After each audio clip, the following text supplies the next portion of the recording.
Why are so many people, especially people of color, financially insecure? What has, in your experience, brought that on? Long-term slavery. The S word. When you're people of color and you're sold for $1, the long-term effects in your DNA of still believing everything is about that $1 is a hard thing to shake. So I feel when you talk about, not to get too spiritual, to put people in the heebie-jeebies, but it's in your DNA, right? They often say that you can feel what your ancestors have gone through, but some of those turn out to be almost generational curses. Yes, definitely. And from that perspective, if you have a people who have been bought and sold and traded, right? How do you then decide that money is not based on the money I make today, but I'm going to grow my money for future generations and create generational wealth? Because that wasn't even a thought. That wasn't even... You want to live. Right. Survival. Yeah. And then you will sell out your brother so that you can survive. And also you will always look at the ones that were at the height superior to you.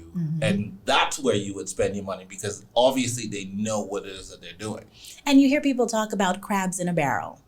Think of it from a slavery historical perspective.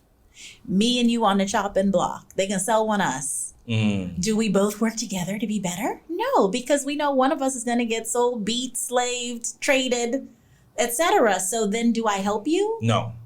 Absolutely not. I'm going to tear you down. Right. So to me, I feel when I think of my divine calling in the fact that when I was 5 years old talking to my grandparents about my piggy bank, and that my first summer of selling mangoes, which is what me and my cousins did. You sold mangoes on the side of the road as a child? I did. We took the patio furniture all the way to the end of the driveway. And the goal was we were supposed to sell the fruits off of our family trees, ganapes, mangoes, pigeon peas in the bag that you shell with your grandma on the afternoon for 25 cents. And I decided I hated rolling quarters.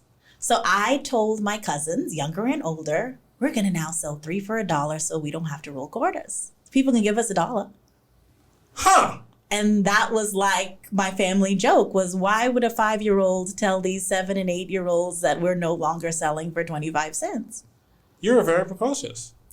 It worked because my piggy bank was much fuller than my cousins at the end of the summer. And the lesson in financial literacy was at the end of the summer, my grandmother took us all to Finco. And we met the bank manager. You put on your finest clothes and you get to deposit your money and introduce yourself to the manager, and they know who you are. And they say, Miss PJ, how much money did you make this summer? Oh, wow. And it was like a rite of passage. When you go at the beginning of the summer, all the grandchildren had their own appointments. And you started with what your goals were. And at the end of the summer, depending on what your goals were, my grandparents matched you to go back to the States or to Luthro or wherever the cousins were living. That was not very much commonplace. I like that.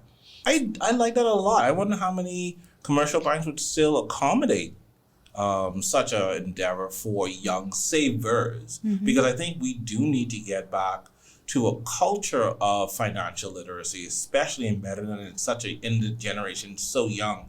Because a lot of the kids, they don't know.